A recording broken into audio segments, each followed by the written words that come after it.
Gruesome, bloody, creative kills are something that classic slashers had to work towards. Friday the 13th plants itself at the forefront of these kinds of murders after the landmark movie Halloween made slasher movies cool. The appeal of blood is not lost on the writer, Victor Miller. He's credited for inventing the whole Jason character, even though he's not involved in any of the sequels. The best parts of the first movie are when the camp counselors are spread out and they all run into Mrs. Voorhees and resultingly die. It's likely because they're all horny teenagers and because Mrs. Voorhees has Norman Bates syndrome.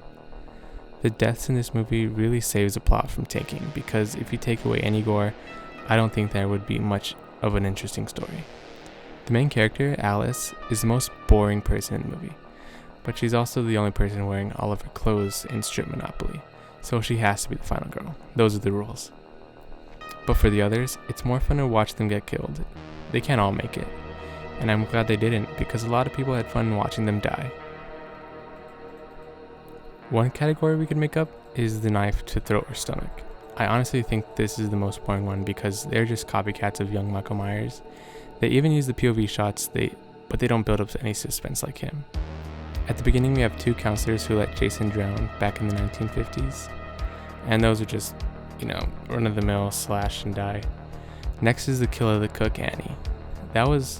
She was literally nonchalantly hiking in the time of Jeffrey Dahmer and expected not to get slaughtered.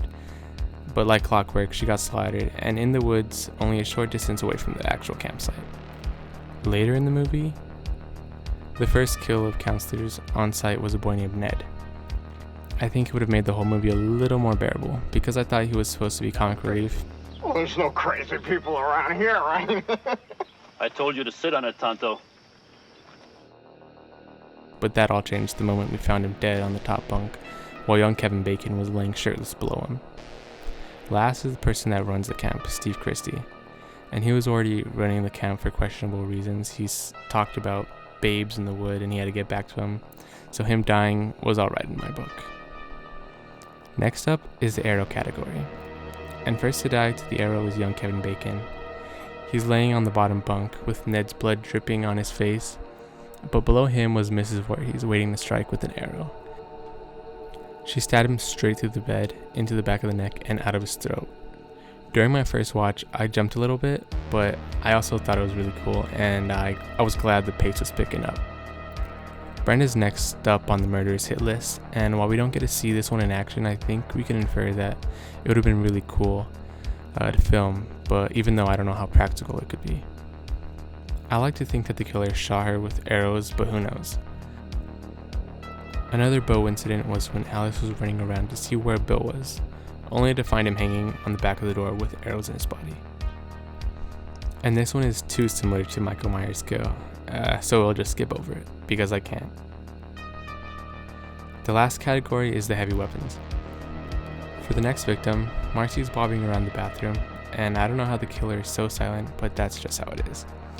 I think this is one of the standout murders because we see Marcy's head getting thrown back by the force of the axe, and we see all of the blood flow from her head, and I think it's really gruesome effects work. And lastly, the killer is killed by Alice with a machete to the neck. I thought this one was also cool because of the effects that had the head chopped off, but her hands were still moving. That's just creepy in a good way. Even though some of these kills were boring, the ones that had blood and the creativity behind them made this movie stand out to audiences back in the 80s.